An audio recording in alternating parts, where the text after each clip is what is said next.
Hello, everybody. Welcome to Go Global World, GGW Sharks. And this is 19th GGW Sharks.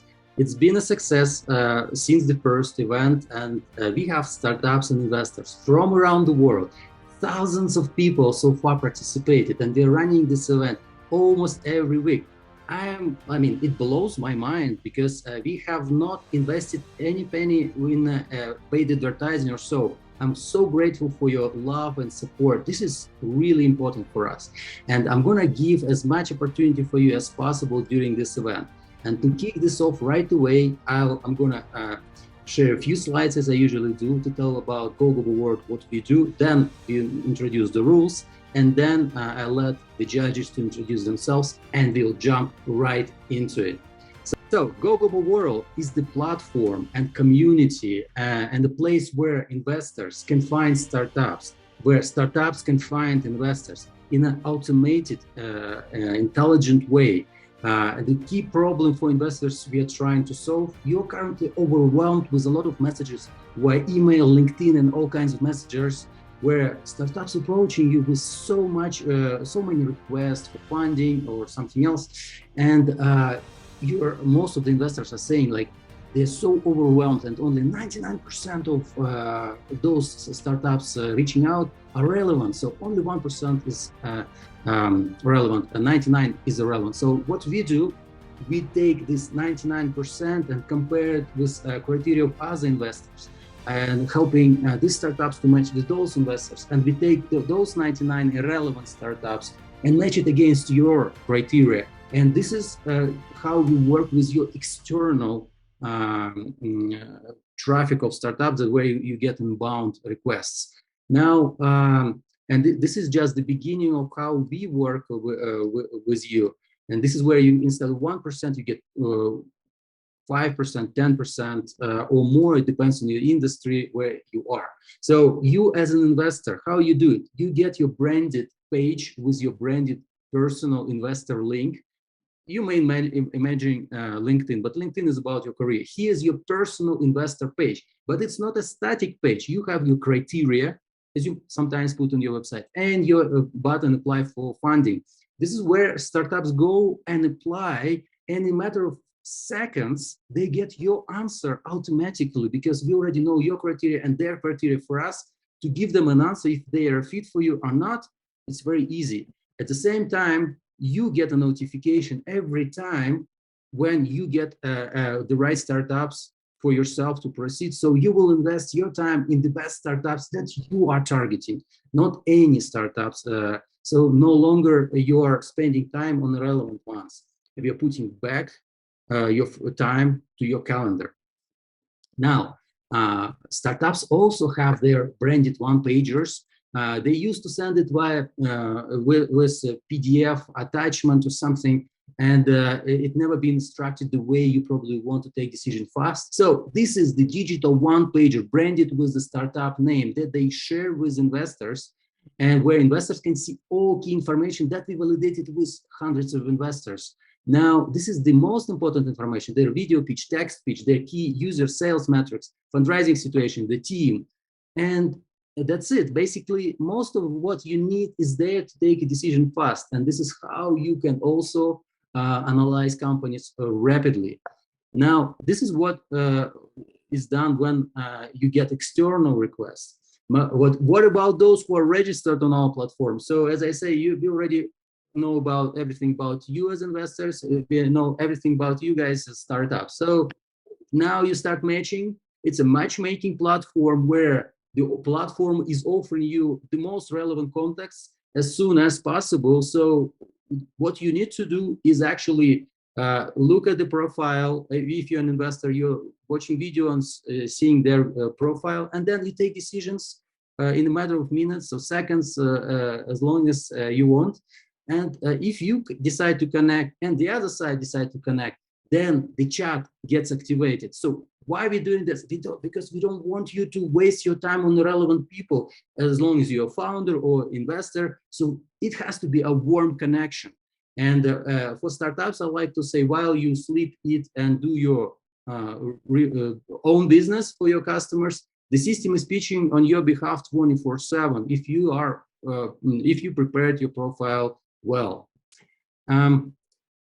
Now, basically, that's it. And if you would have any questions, I have Alex Uglov, my colleague. He will be sharing contacts, and he will be happy to support you with all the questions. I will share the link in the chat so you can register on our platform and check it for yourself.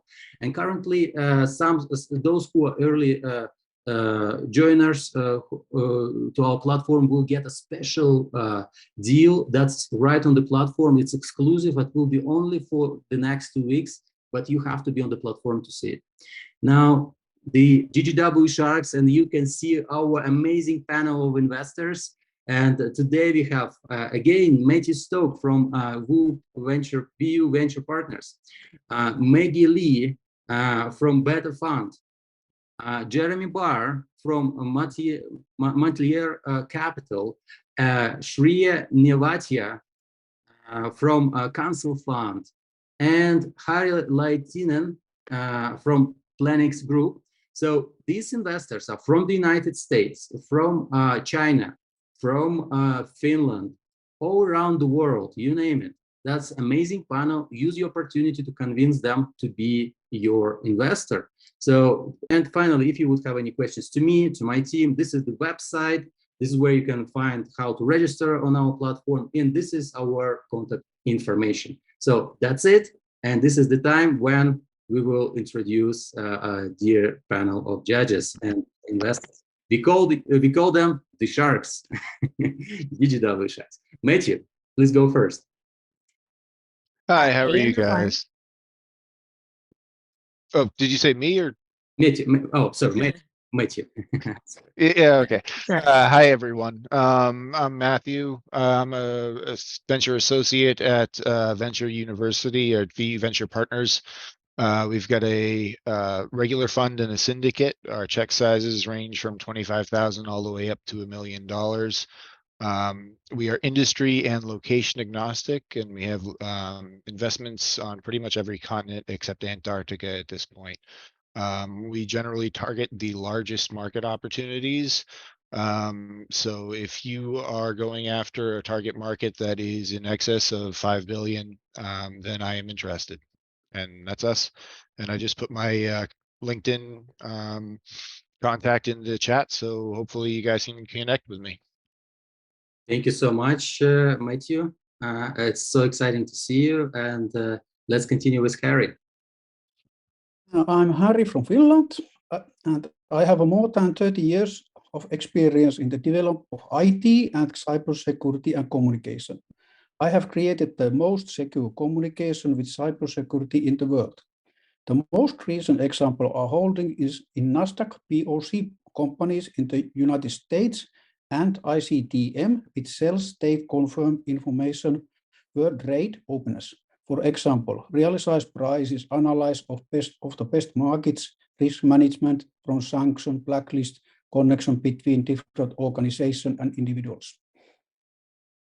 Thank you so much, Harri. Great to have you. And Harri is from Finland right now. It's exciting. Maggie, great to have you. Maggie's from China, and we're grateful it's so late and still she wants to help and participate in some startups. Maggie, your turn.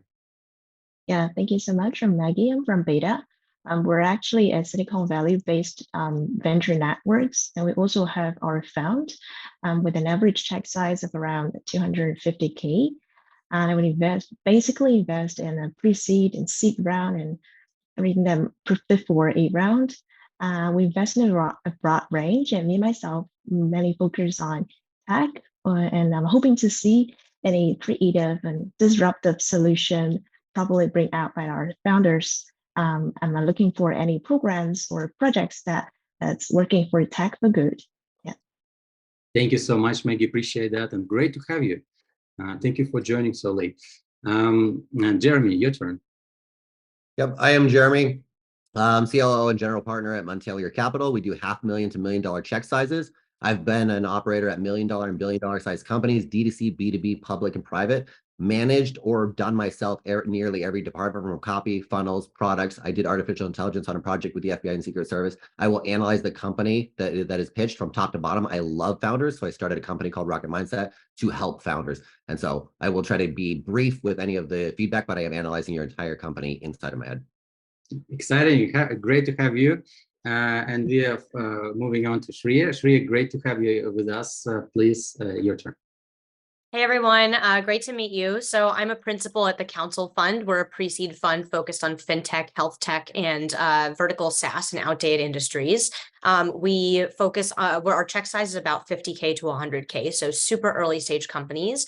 Another opportunity is you can, if you're a female operator or founder, you can be part of our angel investor community, highly vetted community of all women angels. There are about 100 members. So there's also a chance for you as a founder to pitch the angel community, and then the angels make their own personal investment decisions. Before this, I've built founder communities for about 10 years. I was a third employee at On Deck, and I ran my own pre-accelerator called the Violet Society. So please connect with me on LinkedIn and Twitter. Would love to keep in touch, and really excited to be here. Fantastic. Thank you so much, guys. I'm so excited. Let's kick it off. And now, if you didn't pitch last time, shout out to me or Alex Uglov, my colleague, to let you pitch among the first. If you didn't pitch last time, but you were among those who wanted to pitch. And the first person is going to pitch today is Shriya Nevatia. Shriya, you ready? Yeah. Hi, everyone. 2 minutes. Go for it. Yeah, I'm Shriya, based in Vancouver. My startup is called Zarya. So the story of Zarya, a couple of years ago, I was trying to customize a t-shirt online. So the traditional method of doing that is called print on demand, where you can go to the vendor platform, pick a silhouette, like let's say a shirt. Then the platform will ask you to provide a design, upload a design, or work out with a designer to make that piece unique to you. So I didn't have a design to customize. So I was like, let's automate the print design process. So after digging into it, we found out that 36% of consumers globally expect custom fashion by default. So that's what we're doing. We're automating custom fashion in the sense of print designs. Mainly what we do, we're developing an image generating model to automate the print design process based on parameters the consumer or user selects. Why do we do it? Usually a single print design takes 8 hours to produce, which makes the cost of it very high. So basically with automating it, the user selects parameters and the AI basically generates a custom print based on the parameters, reducing cost and time and delivering an instant result, enhancing user experience. For the business model, we're going SaaS and B2B first, and later we're going to do consumer. Mainly SaaS should be to generate 2D assets provided to designers' businesses for their own collections. B2B would be more of an API plug and play integration. Basically plug the API into Nike, Fortnite, and create custom prints to the silhouettes of other businesses and consumers. The team is made out of 3 people. Me and my CTO are based in Vancouver. My creative director is based in LA. We're raising 1.1 pre-seed as a safe. And we're going for traction, LOIs, and pre-sales. I think that's it for me. Thank you. Thank you. And Shriya, do you have any questions to this founder? Let me find you. Hello, can you hear me? Yeah, we can hear you. All right. Do you have any questions to this founder? So how exactly do you make money? Or like you said, you're going to be a SaaS, but that doesn't really kind of explain where the money is coming from. Are you licensing this to like independent print shops? Are you licensing this to like t-shirt designers like Nike, or who's paying for this? So for SaaS, which is the first model we're going for, what we're doing is a print generation package. So it's a monthly package. Let's say you pay 2,000 and you get a specific amount of credits. Each credit is one generation. So basically, if you're a designer and you have a product line and you want a design that's mainly cheaper than what's on the market and tailored to your collection, you can select parameters to generate, download that print and manufacture with it. So it mainly would sell to designers, small fashion houses, textile manufacturers.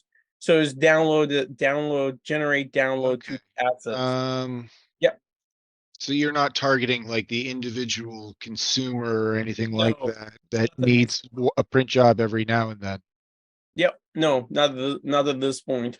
Second one would be B2B, which is like integrate the API. So the API generates imagery based on parameters sent to it.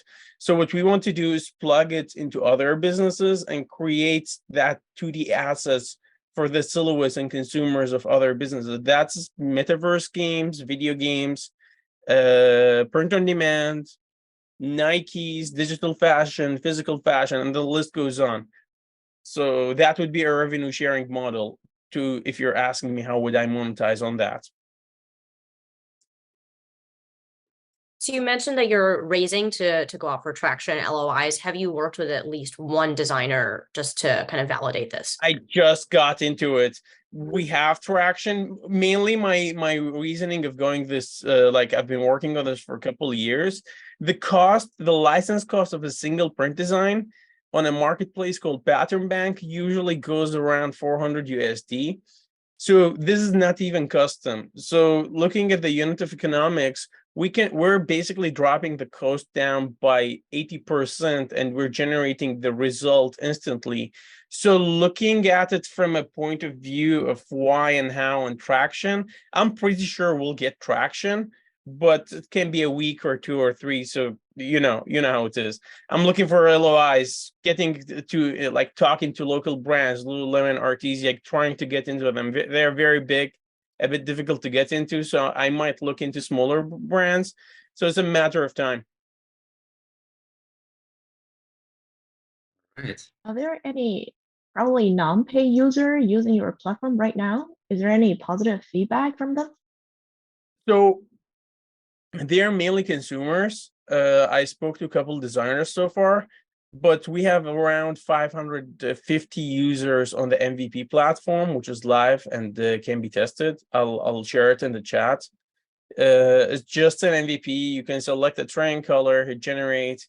That sends a prompt to the AI. The AI generates a 2D asset and renders it on a 3D silhouette for viewing. Mainly that's what we do, but it's an early version of our software. So yeah. Any more questions from the Sharks? So you have 500. Are they paying users? Did you say they were paying? No, they are not paying. No. Okay. We're pre-revenue.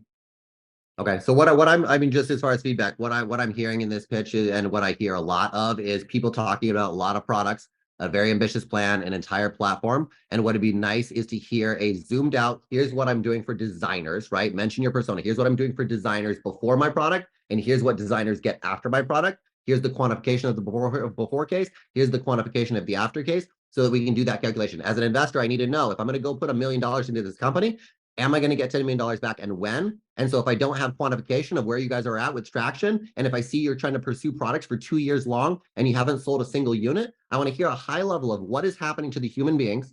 And then I want to hear what is the example of a single unit of a sale. Work on the single unit of a sale. Make a product, make a funnel, make one sale.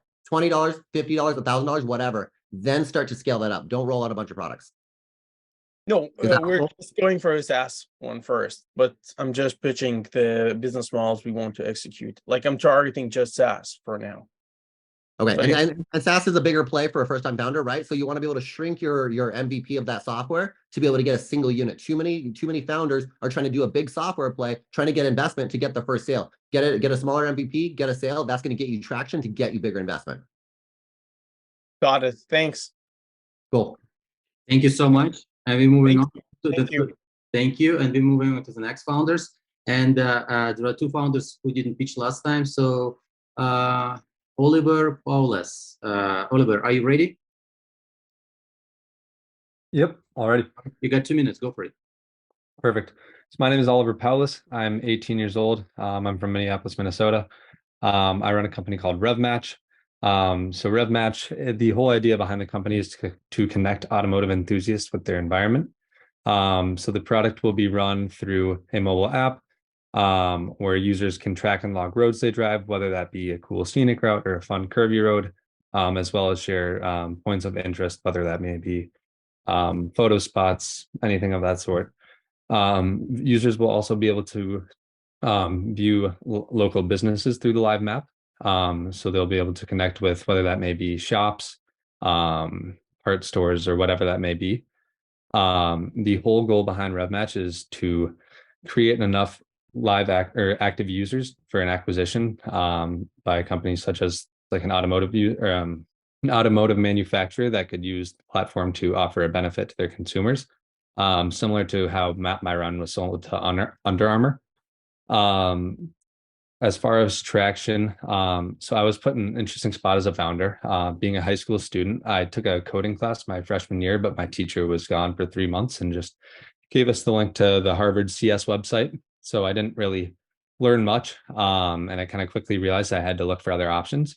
So I started looking for other developers in other ways, and I found a couple of good development companies. As far as traction right now, I just got accepted in as a semifinalist for the Minnesota Cup, which is a entrepreneurship competition with 3,000 applicants. So yeah, just got started as a semifinalist. I think that's kind of running short of my time, but yeah. Thank you. And what's the questions we have for this founder? How do you make money? Yep. So there is a base revenue model where, so I initially was going to do a kind of freemium based model, but I realized that I wouldn't be able to offer some sort of alternate or benefit other than like Facebook. And it would also just drive initial users away. So businesses will pay a fee to advertise through the live map, and then we'll also get about 20 cents per user through ad revenue. But like I mentioned, the whole goal is to build up that active user base. I already had the president of the Porsche Club of America. He expressed a lot of interest in the platform and said that he would be interested in using it, as well as the Minnesota Cup, like I mentioned. But yeah, so main forms of revenue are ad revenue and then the business subscriptions with the goal of an acquisition. Okay. Are you guys? I feel like, oh yeah. Go ahead. Sorry. Thanks so much. Yeah. So first of all, I really commend you for building something from scratch at age 18 and pitching it to us. I think this is like a high pressure environment, and I think it's awesome. That said, definitely would recommend looking into like painkillers versus vitamins, because I feel like for your target audience, you're doing something that's a nice to have, not something that they strongly need, and that's really a painkiller. And if they didn't have it, they couldn't live without it.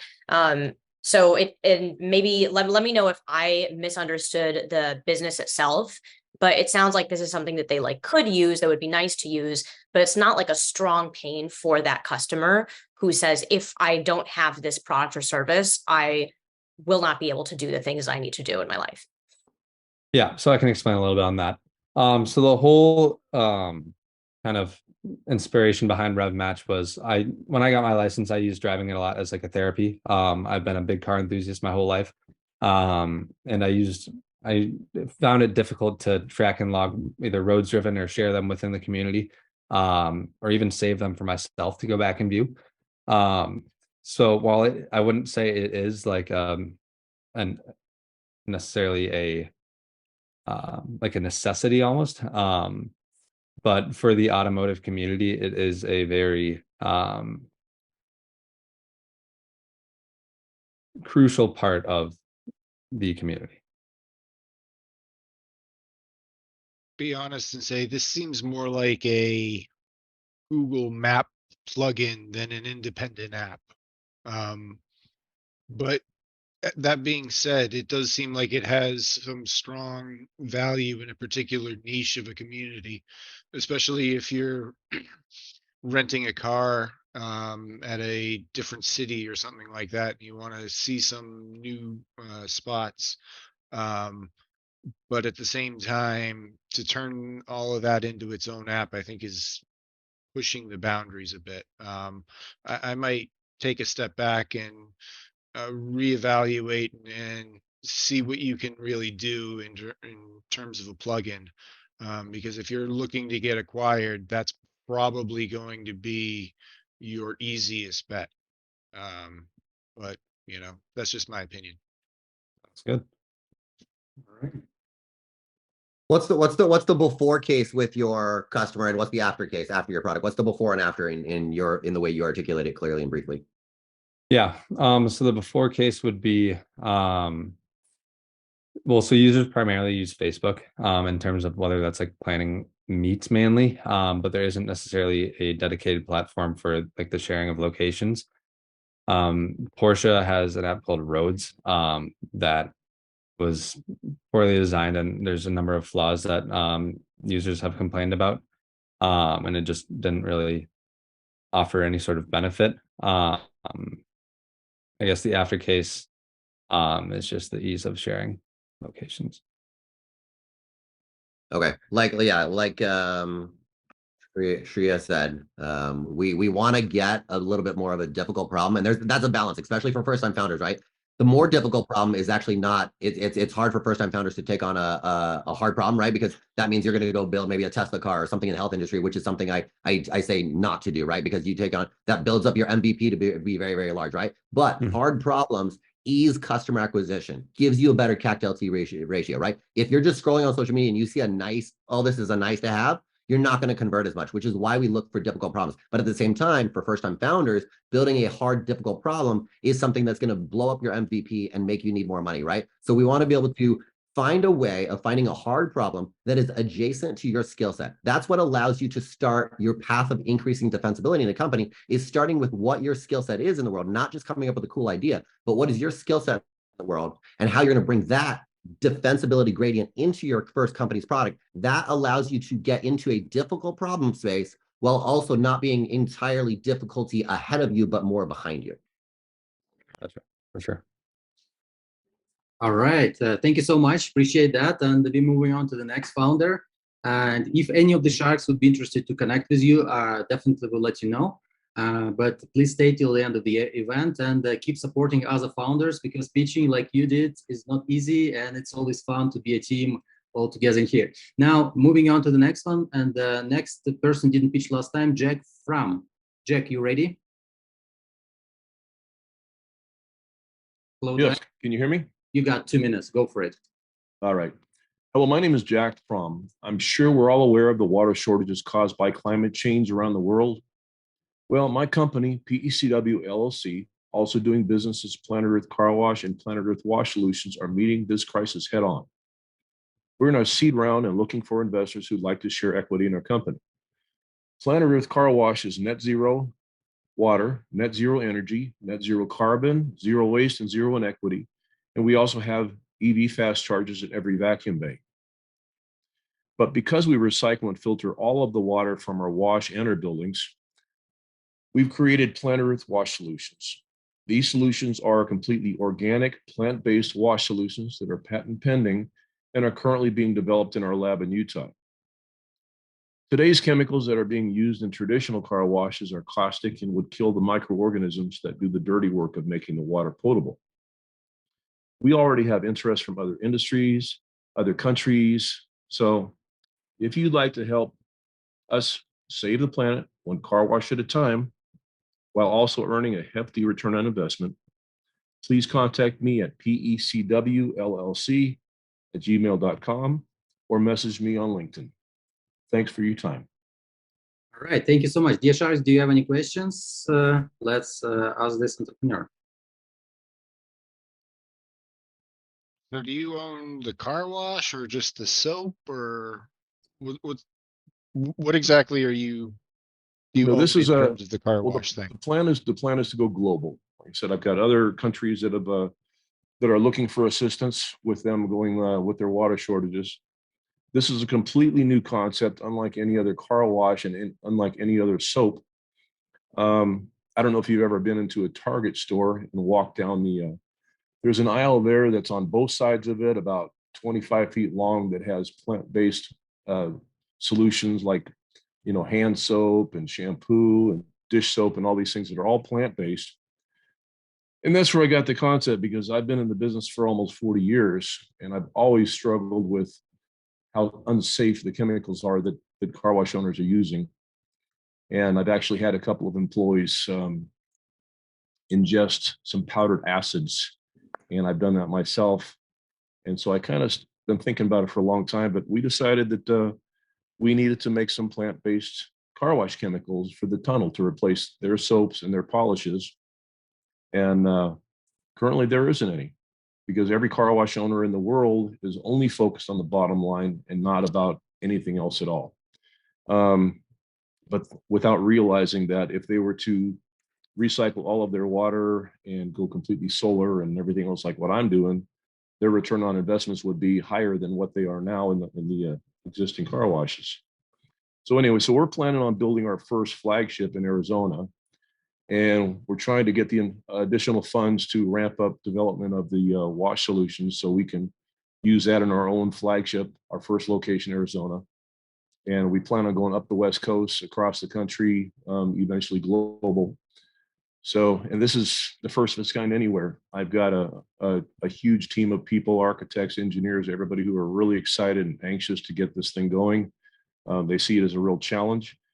But yeah, this is unlike anything anybody's ever seen before, and it's never been done. But I've had the military contact me. There's a company out here that makes missiles in Arizona that's interested in using my wash solutions. Yeah, Jack, please keep your answers shorter so we have a lot of people to pitch. So okay, let everyone. Thank you. Sure. Any other questions? Yeah, I'm interested in this program because I'm interested with their 40 years of experience, so they actually have a lot of industry know-how on this. Yes. I really want to hear more about the ROI. How is the wash solution and the cost and any increase in the quality for the end user, except for the concepts of ESG friendly? Right, right. So Maggie, does it mean that you want the connection, right? So did I get it correct? All right, congratulations. Yep. We have one shark in. So let's are you Shriya?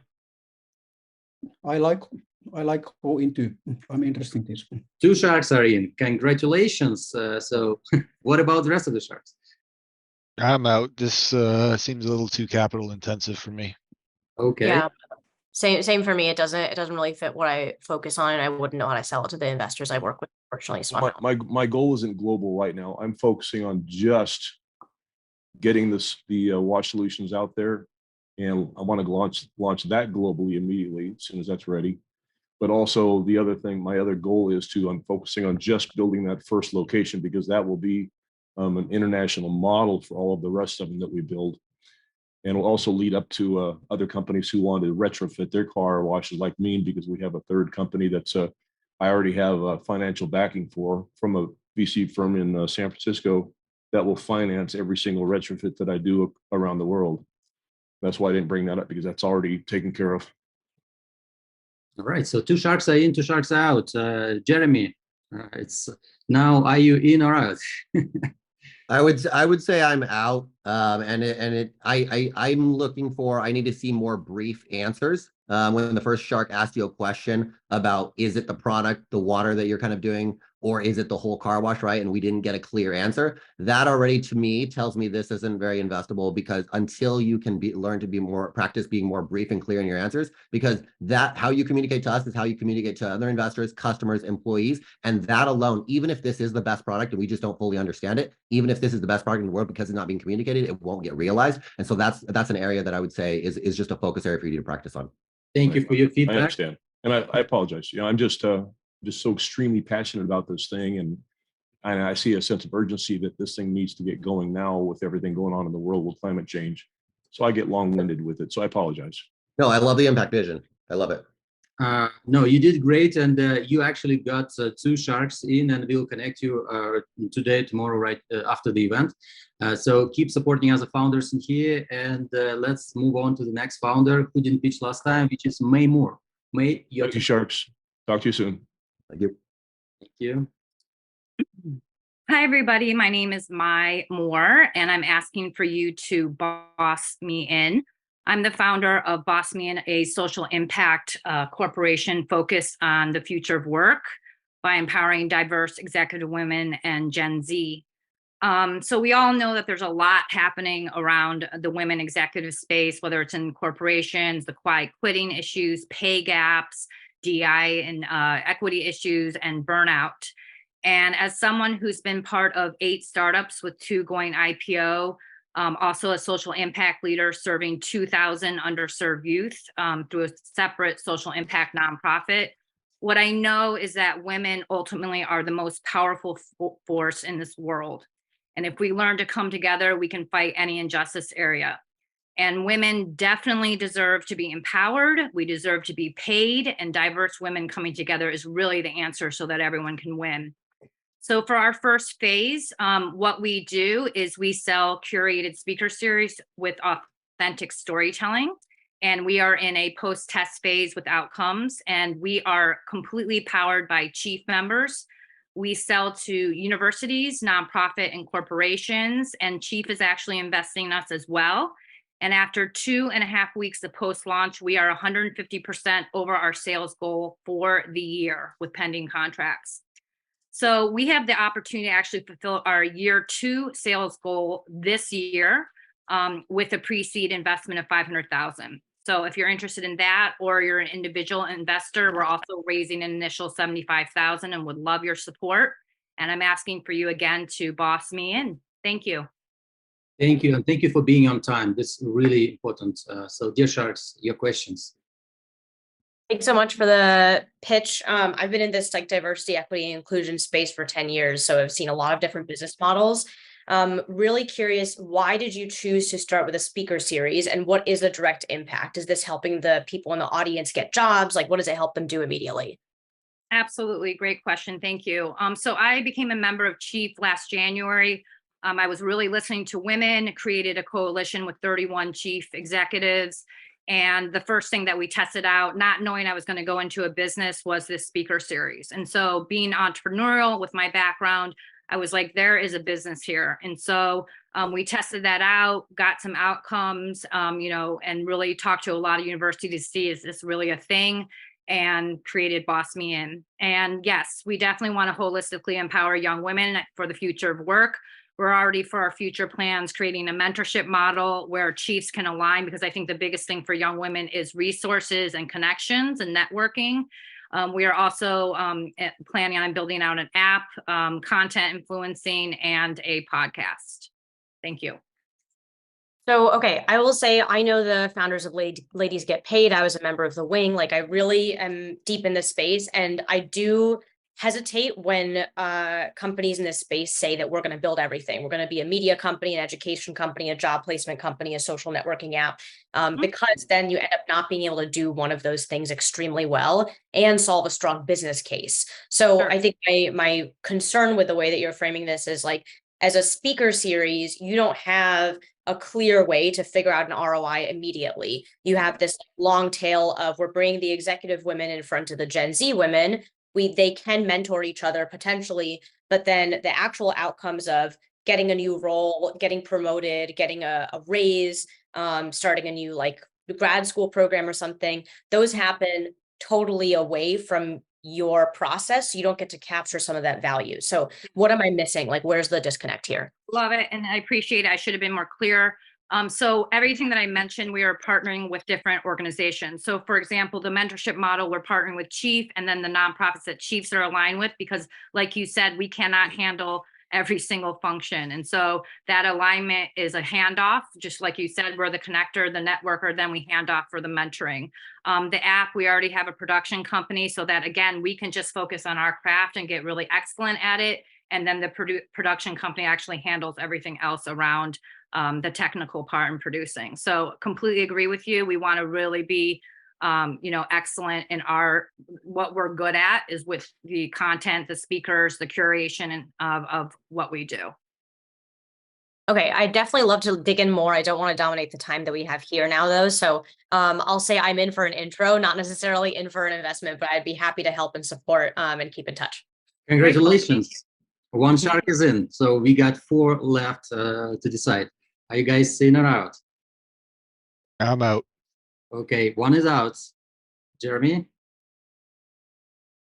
I'm out. I love the diversity play. I'm involved in a lot of diversity plays and in speaking engagements as well. I'd love to hear more clarity around your first unit product as opposed to a lot, and kind of what order and timing, right? And what's the single unit, right? What's the first speaker? What's the first value that audience gets, and what price would they pay? Starting with that single first unit is going to help someone like me be able to invest in this, because I can already say I love speaking things. I already see viability in that. I see profit in that. I love the diversity play. I want to close the gaps with women. And I just want to see that single unit first and then blow up other products after that. Thank you. Speaker Series event costs $35,000. Cool. Great. Good to know. Thank you. Maggie, Harri? I'm out for Maggie?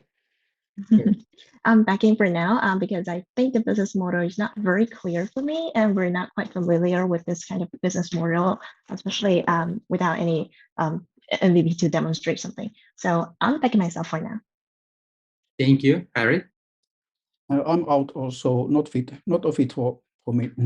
Fantastic. All right. Thank you so much for your presentation, Mai. And please support others in here. Congratulations with 1 match. And yeah, of course, you and everyone else, please subscribe to our platform. The link is in here. And please support each other in the chat. We'll continue with the next person, which is Adib from Social AI. Adib, you ready? Yes, I'm ready. Am I audible?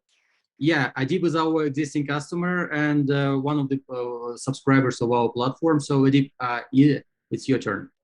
Go for it. All right. So almost all of us are annoyed by these surveys like with 10 fields or 20 fields. And that is a real problem because even for a pizzeria, you need as much as 300 fields to not miss a single insight that you might need on a certain day. And that's where we at Social AI actually bring our main value.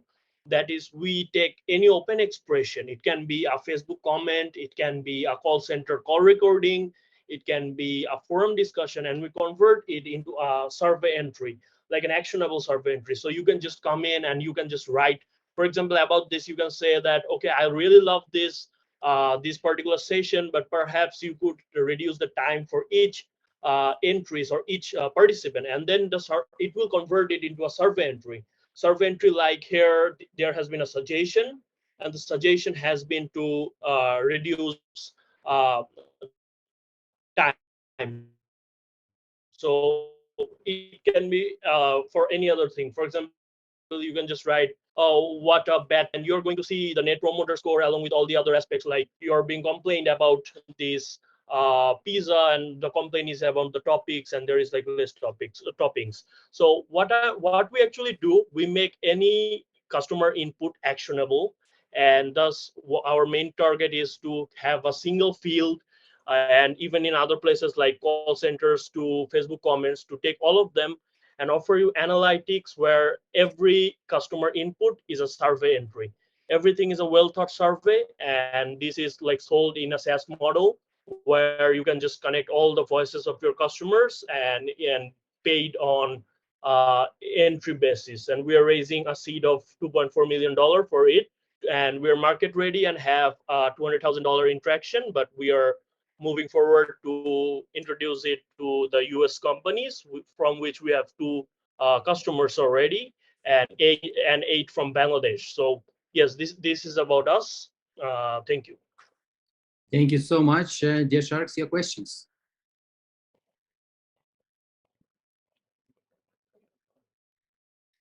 This was a little too technical for me.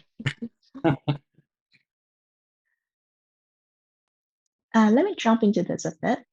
May I know your direct competitors? Because I think I had seen some of the projects before using the NLP and deep learning technology to analyze the comments in social media. So what's your competitive advantage comparing to the existing incumbents?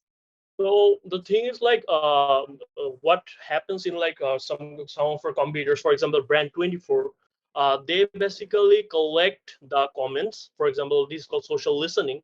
They collect the comments and then they give you some basic analyses like, you know, what are this positive, negative, or neutral, these kind of things. What we do is like we like take the holistic approach where we train some models across many years to actually find like what is exactly the problem and what is exactly being demanded here. So it's based on this whole industry data instead of just, you know, is it positive or negative. And another thing is like, unlike some of our competitors that uses NLP separately on separately on this social media data, you can also connect it directly with your call centers. You can use the forms directly, and based on this SaaS, you can actually like gain this analytics directly into your system, and you can also use it to automate.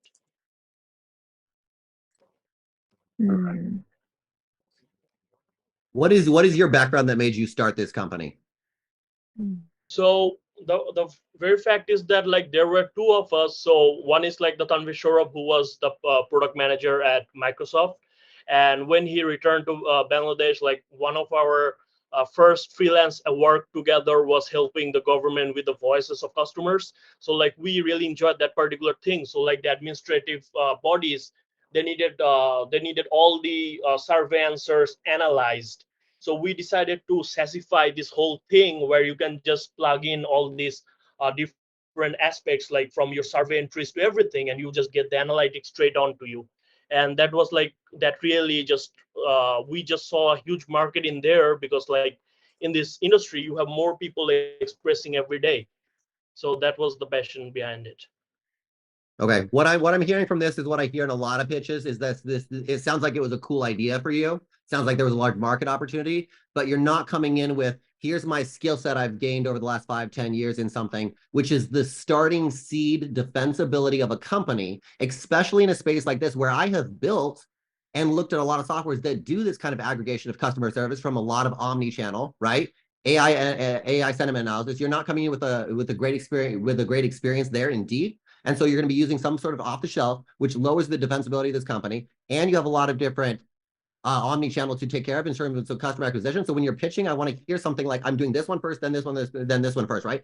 When you pitch your product, you want to really pitch yourself and how you organize the company, because that's really what's going to make you successful. And so right now, when I hear all of these different channels, that's a lot of work. It's also not, there's a lot of people that are already doing this. You're not coming in with a seed defensibility of like, I have a skill set to jumpstart me into this competitive space. And you're not showing the order with which you're going to do these products or when your first date of revenue is. Things like that are going to help for your pitch. So for that, I'm out.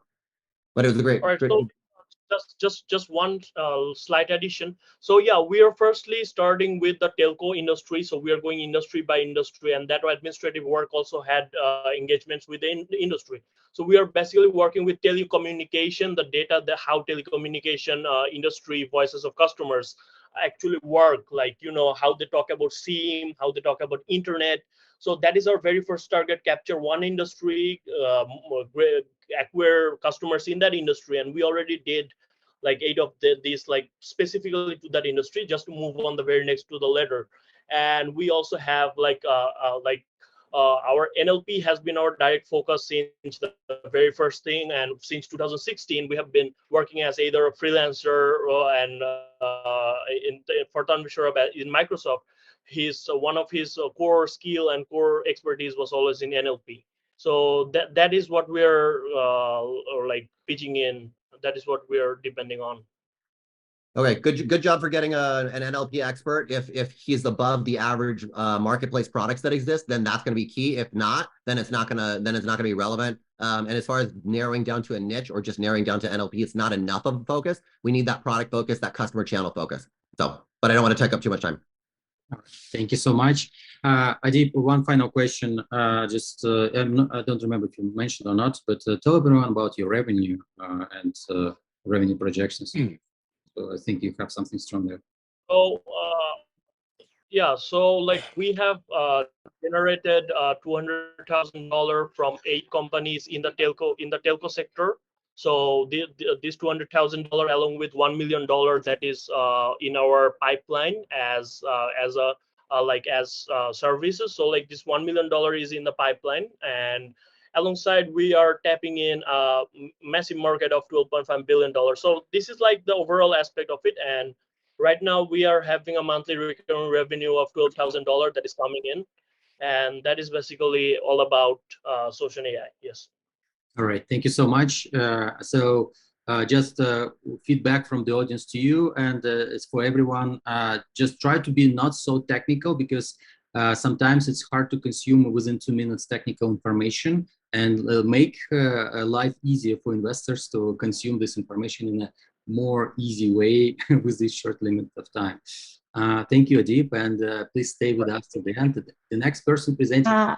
I'm in for that content. Oh, I'm sorry. I'm sorry. You heard the traction numbers and she had to come in. You got to lead with the traction numbers like that. Yeah, I like the 8 clients already right now. I want to know more about the details.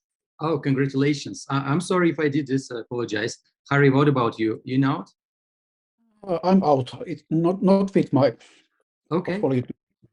Congratulations. So you have one match with a shark, and we will connect you after the event today, tomorrow. The next one is Katya Kempe. Katya, you ready? Hello, Katya Kempe. Hi, everyone. Sorry about that. I was still on mute. How are you? My name is Katya Kempe, and I'm the founder and CEO of Viveka. Viveka is an all-in-one human capital technology platform backed by the world's largest vetted coaching network. We have 20,000 coaches and trainers in our database.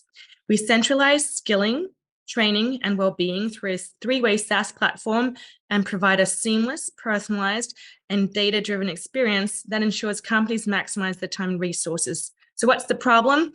McKinsey said 70 million employees require reskilling in the next 3 years. That represents 50% of our workforce. Retention is costing US businesses alone $1 trillion per year. The human capital space is growing exponentially fast, with $20 billion of venture capitalist investor funds predicted to be allocated this year. We create top-performing employees and exceptional teams without the chaos and without the burden. We monetize through 3 major intersections of our stakeholders: SaaS for enterprises through our platform. We take 20% commissions from our placements, and we also offer white-labeled PaaS solutions for other coaching companies. We're at a major inflection point right now due to 4 reasons. Tata Consulting Services recently announced to be our service implementation partner after vigorous due diligence over a year. We partnered with SHL, the world's largest psychometric assessment company, to support our coaching efforts with scientific results. It's unheard of in the industry. They have presented us with a coaching pipeline of over $250 million, which we have weighted down to $9 million this year from 17 US Fortune 500 companies, with an average deal size of 16 million. Deloitte, the future of work, is placing ahead of their HCM, Human Capital Management, management on our advisory board for market positioning, and we are currently responding to an internal RFI to provide coaching services to their leadership team. Our advisory board and executives are exceptional. The former CIO of Unilever and McDonald's is overseeing our compliance, security, and infrastructure.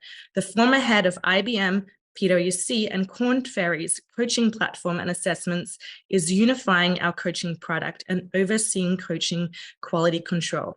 Our CRO is a seasoned HCM entrepreneur and recently sold his company for over $200 million. I won Female Entrepreneur of the Year Asia Pacific and was the youngest female COO of one of the world's largest law firms. Our CTO manages our developers in a lean fashion out of time. Please wrap it up. We're seeking $1.5 million to fulfill an inbound client needs and sufficiently service SHL's client pipeline. Minimum check size is 25. We already closed 20% of our round. Thank you. Thank you so much. Everyone, just remind to all of you, this is a recording session. If you don't have anything confidential to share, so please don't share anything confidential. That's what I wanted to say. Yes. Yeah. Dear Sharks, your questions. What do you see as a moat around your business so that other competitors aren't going to kind of take your territory? Because it seems like a great idea, but there's no moat that I can see. So, you know, 100%. prevents the next company from doing the exact same thing. Differentiators are as follows. So our competitors, Better Up is one of the largest competitors in the space, recently closed 300 million in the E-Series, such as well as Coach Hub, both unicorns in the space. They only have their internal coaches that they place in companies. Therefore, they're not scalable to the degree that we are. We have 20,000 coaches, trainers, and speakers on our platform, which diversifies our offering. And we also reach out into the well-being space. What's your revenue? Currently, it's just under 100K. We're pretty much pre-revenue because we're in sales cycles with these large organizations. What's the average price for them? The average deal size is 16 million, 1.6. Wait, you said $100,000 in revenue. What's the price point of the product? So for our SaaS solution, it's 30,000 per year. It's a 3-year minimum contract, and average coaching engagements for executives range between 15,000 to 20,000. We currently have RFPs for over 7,000 leaders per company to be coached. Okay, so if the average price point is $30,000 and you have 100,000 in revenue, is that roughly 3 people booked, 3 contracts? So these are some pilot companies that we have tested, yes, but we haven't landed our first whale at this point. We're in sales cycles with these. Okay. Yeah, I mean, I think this is awesome. You've done really, really well with it. You've articulated it pretty well too, and you're starting to get traction. I think the focus areas would be, I mean, if you have 20,000 coaches, but you're not getting the revenue yet, I think we want to focus on clearly making it clear for your supply and demand side of that, etc., to where you can get more of those sales. That would be a focus area, and that's the core of every company, right? Is that sale and that pitch. So the main revenue is coming through the companies. The companies are paying for the coaching. Once we have more business cases in place, absolutely agree with you. We're going to charge the coaches for their placement on the platform. Currently, we don't want to do that because we're utilizing them for supply and can segment their data on the platform, which we find valuable. Yeah, are you doing free top of funnels in terms of like free examples to kind of get more business users on? Yes, we are. Cool. I think that'll be a good focus area. Thank you. Are you in or out, Jeremy? I'm out. I think it needs a bit more development, but I like where it's at. Fantastic. What about the rest of the Sharks? I'm in production. I love the Better Up and coaching space. Thank you. Thank you so much. So if any of the Sharks would be interested, I will definitely connect you. Please stay till the end of the event. And we're moving on to the next person, which is Christopher Faraguna. Christopher, you here? Yes. Hello. How are you? Yeah, doing well. Just before you get started, just quick secret I open to everyone. We have 5 investors in front of you on the main stage, but we also have investors in the chat. So use the opportunity to actually pitch in the chat as well. Exchange your contacts, help out each other. So this is the event where you convince investors to spend time with you. Christopher, you got 2 minutes. Yes. Hello. My name is Chris Faraguna. I have a global augmented reality mobile gaming app company called WinQuest. WinQuest is an augmented reality treasure hunt app that's going to be live in ABS in 177 nations within the next 15 days. It works in beta globally. Basically, the painkiller problem we're looking to solve is what I like to call the black hole marketing problem globally, where we're going to bring more metrics with marketing by harvesting data in exchange for a chance to win, taking that data and matching it to merchants in real time through our platform, which we do have patents pending for the novelty to use AI to match merchants to users in real time through an augmented reality platform, making it an augmented reality digital ad platform. So yeah, our ways of making money is through the freemium model with monthly subscriptions for more treasure hunts and games to win, in-app purchases, and then we have premium paid for entry treasure hunt challenges, premium trivia contests, premium guess the price contests. We also have in-app ad revenue and a merchant affiliate platform with the analytics that's going to be set up like a Twitter promoter tweet platform. And then we have the big data revenue. So we're looking to raise seed, about $1 million in safe notes. And I'd love to talk to anybody and show you what I have if you're interested. Thank you so much for your pitch. All right. Also- Is this a game? Oh, yeah. Good. I think I was asking the same thing as you. Is this a game or an advertising platform? Oh, it's both. It's an augmented reality treasure hunting app that's basically a platform to mine data, harvest data, so that it can become an augmented reality digital platform. So the incentive to get the data is the chance to win. We collect the data, but then we have the whole platform right now where manually we can reach them with the merchant affiliate, like a promoted tweet platform. And then in the future, I have the IP in and got the novelty for globally connecting merchants to users globally, with the brand, product, and hobby interests and matching them together with AI through an augmented reality digital AI platform, which we're excited about because it's hard to get novelty on software. How are you ensuring that the ads don't take the consumers out of the game experience so it doesn't kind of just feel like they're walking around a bunch of ads? Oh yeah, no, it's going to be all moderated and it's not going to be pushed on in a heavy way. Just like Facebook had to figure out the right balance to advertise. We're looking to do the same thing with our strategic investors to come up with a plan that's not going to turn people off, but it's also going to generate revenue. Would you say a comp would be like a Pokemon Go when you describe it as like a treasure hunt that's AR?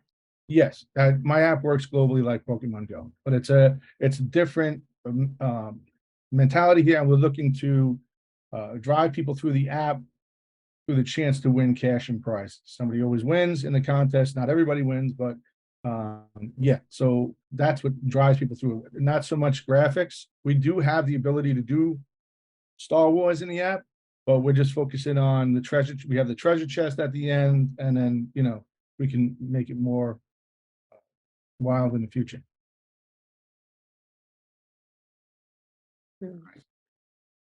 More questions?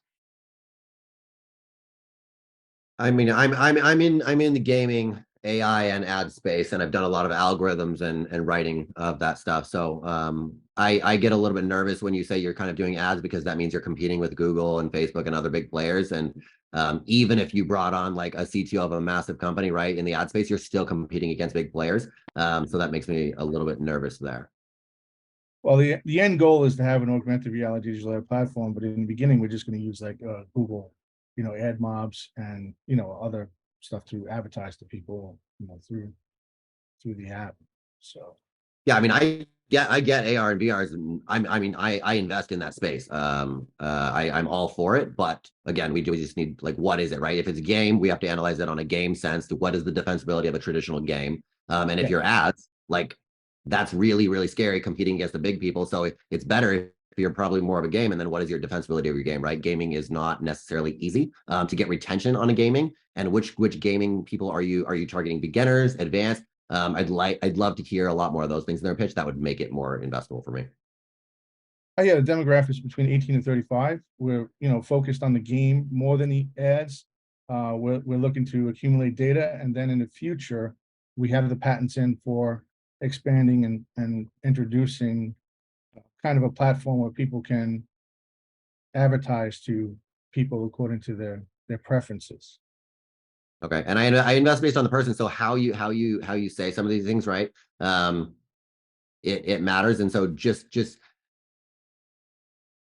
we're not getting enough clarity on what it is and what the unit is for the customer. At least I'm not. So I just need to see a little bit more of that clarity. Okay, yeah. I mean, it's basically like Pokemon Go. It's a gaming experience, and we collect basic data. If they want to get into bigger contests, they give more data. And we have a point reward system, and yeah, so it's I would love to share more if you're interested another time. Or... Yeah. Anyone can connect to me on my LinkedIn. We can always chat more. I know we have limited time here. Yeah, Jeremy, you want to connect via email? I can connect you. Yeah, And it is- I'm not to say that I'm in, but at least to ask more Yeah. questions. Yes. Yeah. And I'm sorry, it is a $274 billion platform. Augmented reality gaming is by 2027, according to the Grand Review Research portal. And yeah, so it's a huge sector. And if you go to OpenAI, Agent GPT, and ask what's the best augmented reality mobile gaming app idea, it comes up with exactly what I have built. Gotcha. For you? I'm just curious because so a couple of things. Like it looks like on the website you frame like publicly to customers that you're exchanging, that you're saying in exchange for data. Whereas I feel like a lot of platforms that actually do this on the back end do not say that to their end consumers. Like it's kind of fanning the fire of the media panic. Oh my God, big tech is harvesting our data. So I find that a little peculiar when you're marketing the game to consumers. The other part of it is a lot of venture funds and angel investors have like a no vices rule. So they won't invest in, let's say, Juul or like drugs or gambling. And my fear with the positioning of this is that it really is leaning into the gambling side rather than being like a fun, immersive, unique game. Pokemon Go didn't seem like it was trying to kind of, I don't know, get people addicted. And even if people did get addicted because it was really enjoyable, it wasn't framed around that negative sense. Like I think I really hesitate to back and support a game that leans really hard into that kind of branding. Like you're encouraging people to gamble and saying like this is a lottery. That's an error. Gambling is when you put money on a game of chance game. It's a game of skill game. So you need to understand the difference between gambling and paying for a contest to enter into. This is not gambling.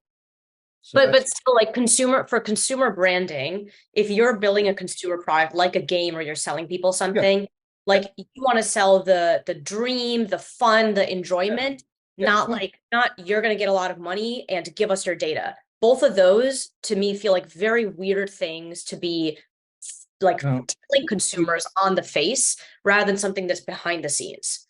We chose the open and honest path to let people know that we're giving them a chance to win bigger prizes in exchange for their brand, product, and hobby interest data, nothing personal. And so we chose a different route. Rather than hiding and spying, we're being open and honest and saying, hey, yeah, the more data you give, the more you can have a chance to win and or enter into the contest. So it's not gambling, and it's that's the method we took. Be straightforward, be honest with people. I agree with her. I've been talking to some marketing people to just figure out how to frame this in a way that doesn't feel so it feels scam. Please turn off your mic. Who is talking right now? I will turn on this off. Don't worry, guys. Continue. Yep, I agree with Shriya. The messaging needs work. Even if you think you're right, the messaging needs work. Yep. Well, I'm open to changes, and I just figured we'd be open and honest about it. I understand transparency. Like let's like in a totally different industry, like Everlane for clothing, they open up their supply chain and say like what their markup is, and that got the buy-in of the customers, but it's still not on their ad. It's still not on their landing page. You still have to click behind it and say, how does it work? So there's a difference between transparency and honesty, and like too much transparency and honesty in a very peculiar way that is off-putting to your potential users. Okay, yeah, well, that could be modified. I'm always open for advice. I just wanted to be open about everything. Yep. Yeah, and you can be open about it by putting the center around fun of the game, and then a secondary element is these other transparent items, right? So. Yeah. Okay. Great. Fun first. Yeah. All right. Are there any sharks in except for Jeremy? All right. Thank you so much. A great presentation, great answers. So we're moving on. Please stay till the end. Support us and support the others. And the next person is Isaac Leifer. Isaac, you ready? Hi, yeah, thank you. You got 2 minutes. Hi, everyone. Could you hear me? Go for it. 2 minutes. Okay. Hi, everyone. My name is Isaac Leifer. I'm a 24-year-old founder in New York City, and I'm building a social platform that is trying to take away the social aspect and allow people to fairly and easily monetize their content without followers through these anonymous 1v1 competitions. And essentially it's DraftKings meeting Instagram. So people could compete in in this contest where you could either compete with your photos or generative AI art or music, whatever it is, and then you upload it. You could compete for free, or you could compete for an entry fee. And the incentive is to basically be able to make money based off of your merit and off your skill instead of like some vanity metric or just a popular name. And then the incentive for people to vote is if you vote on the winning picture, you earn points, and then those points are redeemable at everyday brands. So essentially, let's say it would be 100 points would equate to a 10% discount at Uber or Amazon, whatever it is. And yeah, our go-to-market strategy is pretty interesting. We're doing a little bit of a riff off of HQ Trivia, where instead of doing trivia games, we're going to be bringing on big name influencers, creators, photographers to sort of be the moderators, and then everyone will be voting on it and engaging, and then they'll be earning points and earn an actual real money with our brand sponsorships. And then once they understand the system and we sort of get more granular as we scale out the platform, we're going to allow our community to actually start competing in these contests. And yeah, we have an advisor who has worked with Amazon, Disney, Nestle for 20 years in the partnership space. So we're going to be able to do kind of cultivate all those partnerships pretty easily. And we already have some underway. We have 3 former founders on the team. I'm a first-time founder. Everyone's technical besides for myself. And we're actively raising our pre-seed round that we just opened up on Monday. We're raising $1 million. And yeah, I'm going to SF Tech Week and LA Tech Week. You pass time, please. If anyone's going. Yeah, so that's it for me, but I'm curious to hear what you guys think. Thank you. Yes, Sharks, questions?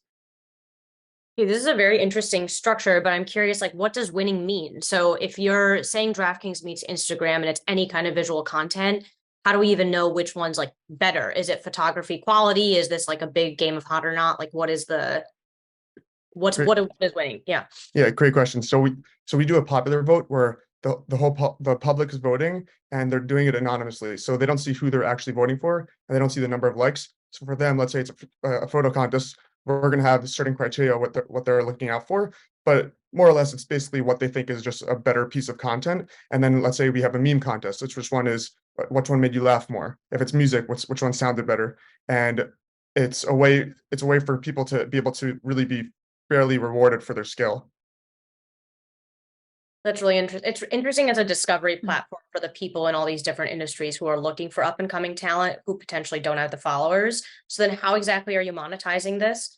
So on the paid contest, we're taking a 10% vig, that's the incentive for the participant to just make money off of it. But then we also have the whole B2B side where brands could sponsor contests, and brands are going to be paying us to be offering the rewards on their platform. And then eventually we'll have another B2B model where brands could actually pay to get access to the content in the contest that they're sponsoring. For the paid contest, that all of the people submitting, they all pay a fee. Yeah, it's up to them. They could either compete, so they can just do a free contest if they want, or they could choose to pay an entry fee of like $1 or $100, whatever they're comfortable with. And then in order for us to like basically increase our virality, you could compete against your friend and invite your friend to a competition, and that ensures that you're competing against someone on the same skill level as you. And then when you say you're taking 10% of that, where does the rest of the money go? For the to the winner of the contest. Cool. Okay. Awesome. More questions? Do the players themselves, the people who are voting, get anything? So the voters, they're earning points, and then they could use those points to like our free contests are not just totally free. You have to use points to compete. So the voters they accumulate points, and then they could use the points to compete. And if they don't want to compete because they're not like a creator or a photographer or whatever, they could just use those points to like kind of get a 10% discount or a $20 gift card at Walmart, Uber, whichever company that they want. Okay, this is another company that seems more like a plugin than a complete separate app. I don't know if Instagram does plugins, but that's the way I would be looking in your shoes rather than designing an entire app. I'd also be looking into the legality of this in certain states. I had to do something like this for a company that was basically doing something similar, and they classified it as a carnival game, and it was only legal in 37 states because of that.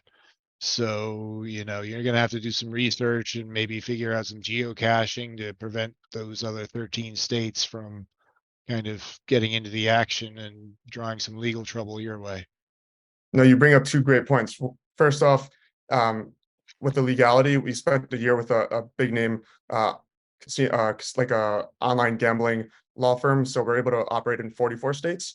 And then in terms of the plugin feature won't work because the whole beauty of the platform is that it's anonymous. And with Instagram, TikTok, it's all about the name. It's about the vanity metric. What we're trying to do is really reward skill purely based off of the actual organic content and not allowing people just to, if you have one viral post or if you are Kim Kardashian and LeBron James, you're automatically able to monetize that. We're trying to make it with every single piece of content, you're kind of starting from square one and being rewarded for that. And are you the ones deciding the two photos going up against each other, or is it the users? Can I put my best photo up against like some kid's drawing of a stick figure and basically just dominate? No, so that's where it's actually really exciting and why we want to raise $1 million right now. We're using AI so people will be able to select the category and then the entry fee that they want. And then what we're doing on the back end is sort of using AI to match up similar content and similar levels of content. And then if you don't want to use that system and you don't want to compete against someone at random, you can just compete against your friend or invite someone to the platform.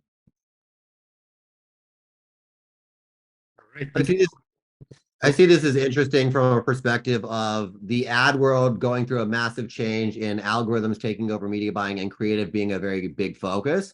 And so if this is framed around creating great creatives for companies, that actually could be worth a lot of money. That said, you having a popular vote to vote what could be a next creative won't necessarily work for all creatives. Some creatives might be, maybe picked by business users, but some creatives, and if it's even meme based, right, that actually would be picked by popular vote. So to be able to kind of delineate, I think would be a focus point there, and involving the businesses in that. So if you're servicing that, great. But like when you started your pitch and you said social, I automatically thought, is this person competing against the big social media platforms?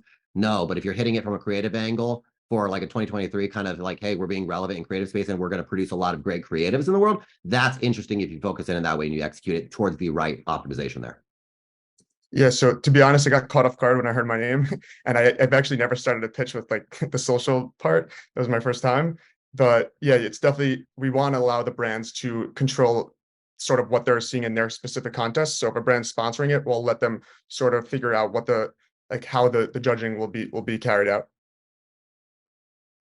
Cool. Yeah, and you'll have to more clearly articulate your customer acquisition too. You're inside of an app. You're gonna want to social share, even though it's anonymous within the app. You're gonna want to share the creatives into other social medias to draw people in to be able to come in and vote. How often are votes happening? Are you really going to keep people into the app to vote about creatives? I mean, businesses will care about creative competition, but about me as an average user, why am I necessarily care about that? Now, if you're posting the memes that are potentially going to be in a competition or post competition onto social media, and that draws people in, that potentially can go, okay, somebody sees it on a normal social media. Yes, they usually see a great creative or a meme item, and that brings them in. And it might be memes bringing people in to vote on more general creative items, but ultimately you have to solve a marketplace problem of bringing people in to actually care to vote. Because at the end of the day, sure, the businesses will care about the winning creative, but you got to get people in there to vote. No, I 100% agree. Yeah, we do have some unique acquisition channels. We have some pretty great partnerships with accounts that have over 10 million followers, and we're not just going to rely on the virality component, but we also, it's different from how most social apps operate, where they go after the vanity metric and they want to get as many users in the door. We're going after a very data-driven model where we're launching our app to the App Store in a pre-order. So no one's going to actually be able to use it. We'll be able to pick up a lot of data to understand how users are searching, what apps they're looking for, what user journey works best in terms of the screenshots and the keywords that we're using. And then after like a couple of months, then only then will we actually go with our version 1 model and building it based off what the consumers are actually looking for and excited about right now in the market. All right, thank you. We got to move on. Just quick question to the Sharks. Is there any of the Sharks in or out? Okay. Out just because I need to see a retention item right now. Even if you do customer acquisition, I need to see more retention, and maybe if you can create a community within your app, right, then that's potentially better. So okay, Thank you so much. And please stay to the end, support others. If any of the sharks get interested, we will connect you. And the next person is Shashank Singh. Shashank, you ready? Yeah. You got Everyone, 2 minutes. Go for it.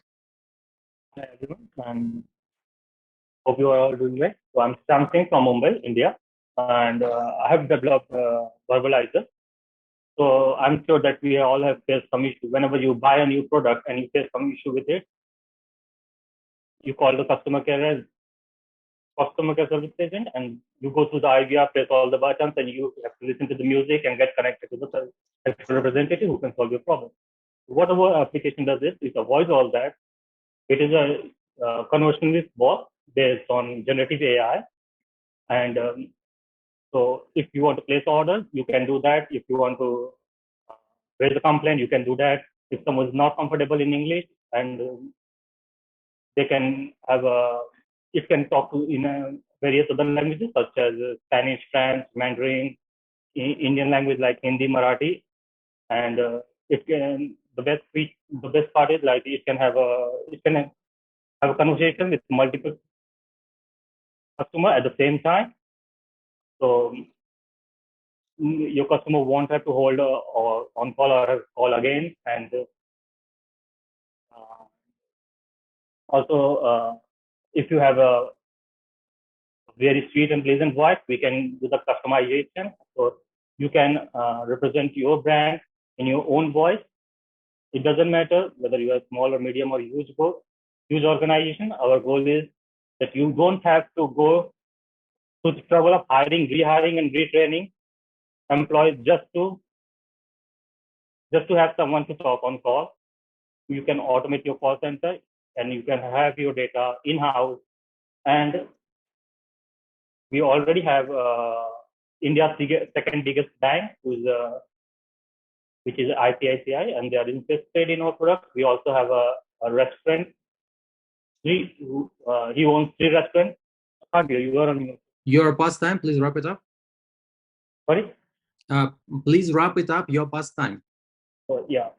And we all know that the global customer call center service is a huge market, which is around $400 billion into 2023 by the end of 2023, and it has a 10% compounding annual growth rate. So I will be happy to answer your question. Thank you. It was hard to hear. Hopefully you guys understood. So do you have any questions? So I mean, we a lot of us probably saw the Google demo where they had a bot talking to somebody, right? So it sounds like a direct competition to that, which makes me a bit nervous. How are you viewing that? Yeah, I saw that. So what we do is like whenever how it does is like it takes your voice and convert into text and then access your company's database and formulate an answer. But what happens between this is like there is a small time frame where the bot goes silent to process all the data. So our expertise is like how we fill that space. So the conversation doesn't get interrupted. What do we have? Like we use, I call it myself a filler word. So we use that to make a conversation more to go more smoothly. Gotcha. All right, more questions or we move on? All right. Thank you so much for your presentation. Stay until the end, support others. And we're moving on to the next person in the chat, Jamie Van Doren. Jamie, you're next. Oh, excellent. Thank you so much. So we all know user-generated content is exploding. I mean, people want to share their own ideas and their stories, but the thing is the content that you create is fundamentally limited by what you can film on your phone. So in most cases, you're the content that you share. So the focus is rarely on your stories and ideas. It's on what you look like, your environment, what you can physically do. And this can be especially challenging for minority and marginalized creators like me. I'm Jamie Van Doren. I'm the founder and CEO of Neverending. We're building a platform where content creators can make and monetize studio quality animated videos without the studio. Because with animation, essentially you can do anything, you can go anywhere, you can tell any kind of story. And by leveraging AI tools, we're reducing the time it takes to create animation tenfold and reducing the cost by 1,000 times or more. That's going to make quality animation accessible to everyone, not just the major studios in the $391 billion animation market.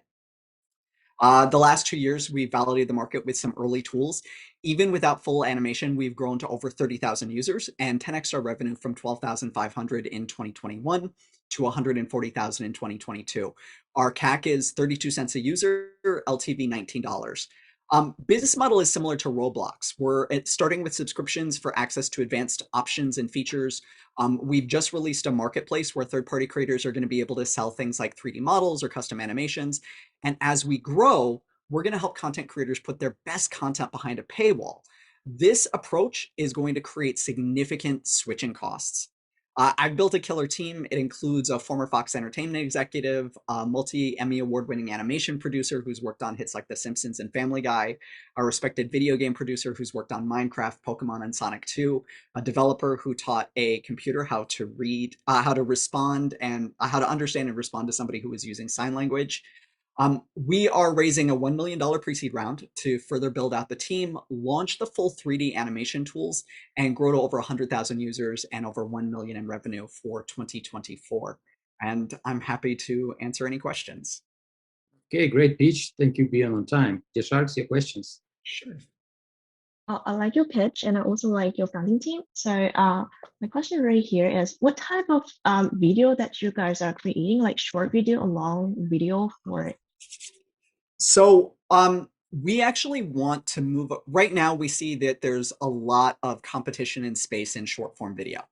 I think that if we really want to create opportunities for content creators, as well as provide them more opportunities to generate meaningful income, we need to do that through longer form content. So our vision is for us to be able to provide the tools in the platform that people can create with friends or other folks, animated, like traditional animated series that are like 23 minutes in length, or even full feature length animation films.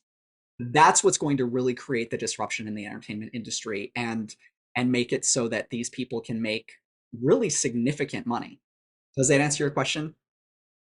What kind of scenarios that this video will be placed, like in what kind of channels or in what kind of use cases? Absolutely. So initially, people are going to absolutely be able to download that content and post it anywhere to like TikTok, YouTube, Twitter, wherever they want to post videos. Our goal, however, is to build out the platform so that they're hosting it on our platform as well and building their fan base there so that we become a place where you can find this kind of original animated content. That's what's going to be key to allowing us to help creators put that best content behind a paywall so that their fans and followers that they're building are going to be paying a subscription if they're doing, like, say, an animated series, or maybe they're buying just a one-off video if they're doing like a feature-length film. Thank you. Absolutely. That was an awesome pitch, and totally agree. Your team sounds like the perfect team to be building this out. How are you going to work with the existing Hollywood production studios, or do you intentionally want to not work directly with them and kind of compete? So we see there's certainly a use case for working with the Hollywood studios. I want to first mention why we're going after content creators first. They're our first best market because we know where they are, they're easy for us to reach, and they can prove out the value of the platform quickly, which is fantastic. Certainly the use case for major studios is twofold. One, they can use this to accelerate their own animation development. There's a lot of time that goes into storyboarding and kind of teasing out what the video is going to look like. If you can essentially create a fast animated video that gets everybody on the same page, even if all the assets aren't the same, it's going to shorten that timeline. The other thing is that we see in the future big studios like Disney, Netflix, HBO Max coming to our platform to mine for the next creative minds behind their big hit. Right now, everybody's doing a spray and pray approach, but imagine if you can come to a platform and discover content creators who have proven storylines, proven ideas, and then you can invest further in those by bringing them into the studio.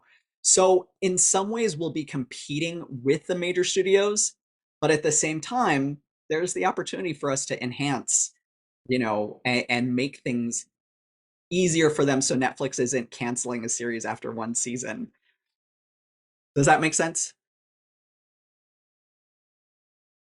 It does make sense. Thank you for explanations. Yeah, Sharks, are you? Is there anyone who would like to connect with this founder? Are you in? I'm in. All right, congratulations. We have two Sharks are in. Congratulations. Thanks. So what I about? would, but I'm helping a company that's doing something similar, so it probably wouldn't be right. Okay, are they in animation? Is it because I'm super familiar with like almost everybody in the space? Or are No, they they're just- doing something with like influencers and stuff like that in the background and everything like that. So all right. not Well, really kind of in the same area, but it's close enough that I kind of want to stay away. That's So, lovely. I appreciate it. sorry, but No problem. Oh, that's Thank you cool. so much. Great pitch. We're moving on. We have still a lot of Thanks so to much. pitch. And, Yeah, I'll connect with you. I'll connect with you later as well. So really articulate. 3 shots. Thank you. Yeah, we will connect you after the event today or tomorrow. And we're moving on. Next one is Sidhu Kadi. Sidhu, you ready? Sidhu, turn on your mic.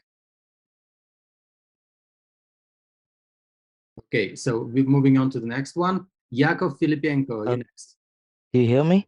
Hi, Sidhu, you here? Hey, Daniel. Yes, I'm You here. got 2 minutes. Go for it. All right. Hello, everyone. So, I think everyone of panel members here have heard about tokenized assets. So there is bonds, real estate, and many more assets, real world assets are on the blockchain. And if I ask you how to find a house in a real world, most likely your answer is go to Zillow or realtor.com. If I ask you how to find a price of a Bitcoin or Ethereum, you would say go to CoinMarketCap or CoinGecko. But if I ask you what is the price of a bond or a commodity on the blockchain, there is no application that you can refer me to. So that is the big gap we are solving. This industry has $20 billion already on the blockchain. All these tokenized assets are spread across multiple blockchains, Ethereum, Polygon, Solana, etc. So there is no one application that brings you all the details about tokenized assets on the blockchain. That's exactly what we are building, and we just launched this morning beta with 500 beta registered users. So our model is these tokenization companies over the time will pay us the listing fees, and we have advertisements on the platform, and then we have referral bonuses on the platform. So there are multiple revenue sources to make money, and the asset class that we are targeting is going to grow. There is 1 trillion is about to come into this market in next 10 years. Hamilton Lane, KKR, JP Morgan Chase, you name any big entities, they are working on this. And there is no data and analytics platform, and we are one of the first who is targeting this area. And we understand that this is going to be huge, and there is a market that is global. It is just not related to US or India. It's a global market, and it is going to be pretty much available across the world. And we are developing the mobile app for this one. And right now we only have web app, and that is live today. Thank you. Fantastic. All right on time. Thank you. Your Sharks, your questions. I look at a lot of these. I invest a lot in the space. There's a lot of people pitching the same thing. What's making you different from everyone else doing this? What makes you and or your team highly skilled to be the best in this, since there's a lot of competition? Yeah, so I built in my previous experience, I built a data aggregator analytics platform with 70 million electronics parts for one of the largest manufacturing companies that included 40,000 plus manufacturers and 30,000 plus suppliers. So data aggregation and data modeling is my bread and butter. And my team is really competent with AWS. We are working with AWS Jumpstart. We are one of the Jumpstart members who is going to use the AWS Jumpstart base models for AI. And what do you want to start tokenizing? How are you going to manage the order of what? We do not tokenize. We are the data aggregator. We are like a Zillow. There is hundreds of companies who are tokenizing. Yes, you said you are right. There are hundreds of companies who are tokenizing. But do we have a one data place to aggregate all of these? There is no Zillow kind of application for all of these tokenized assets, be it be real estate, bonds, treasuries, anything. There is nothing to find on the website. If you want to invest in bond, you have to research yourself and find out, hey, where do I invest on the tokenized bond? Then there is 100 pages that comes on Google, and we don't even know which page we need to figure out. So our app aggregates all of these assets into one place and provides simple to use UI. And then when like a CoinGecko, if you have used CoinGecko or a CoinMarketCap, you don't have to figure out where Uniswap is being traded or Aave is being traded. You just have to click on Aave and they show all the markets and everything about Aave token or a Uniswap token. Okay. What do you see as your path of increasing defensibility or increasing moat over time? Yeah, so we have signed MOUs with multiple companies already to work on this, and they are willing to share their data. And the moat itself is we are working mainly towards bringing data around taxation and then data around accounting and auditing. We are more towards B2B side. Even though it's a retail app, our moat is towards the B2B data sales and data integration with crypto taxation companies. Gotcha. Thank you. Are there any sharks interested to connect with this founder? All right. Thank you so much for the presentation. If anybody be interested, we will definitely connect you, and please support others. We're moving on to the next one. Yakov Filipenko, you next. Ready? Hi to everyone. I'm Yakov. I'm the founder of Inch, a networking app for work from home professionals. The pandemic made people switch to working from home, and this in turn drove over like 1/3 of US professionals to look for side projects. It's a $60 billion and a 130 million people market, growing 16% a year, that has no current big players. Traditional tools like LinkedIn, job boards, and freelance platforms offer full-time jobs or one-time cheap gigs, while Inch is helping highly skilled work-from-home professionals easily find side projects and build trust through AI-assisted networking. We have grown 10 times since the last year, and now we have 120,000 users from 155 countries. We have positive unit economics with 30% monthly IRR growth and rates top 1 in Google Play in the United Kingdom. I'm a second-time founder. My previous startup was acquired, and I kept the core of its team to build Inch. We are now raising our seed round of 3 million to invest in marketing and to achieve 6 million of users in 18 months. Happy to have a chat to tell you more. Thank you. Thank you. Right on time. Appreciate that. Okay, your questions. I heard customer numbers. Do you have revenue numbers? Yeah, we started our monetization like roughly 3 months ago. Now it's something like 22K IRR, which is pretty small, but like we just started and we have positive unit economics, which is like kind of important. Okay, and then what is the price point and the unit that you're doing, right? I heard AI networking. I hear that you're working, but what is that unit that you're selling to people and what price? Sure. So it's a freemium model. You can use us for free, but if you want to promote your requests or to get an access to some like premium features, you need to pay us like $15 per month or $99 annually. This is the first thing. And the second thing, if we connect people and they need to work together because they're from different countries, we are partnering with Deal to make a revenue share for international transactions. So is the core unit of your product networking though?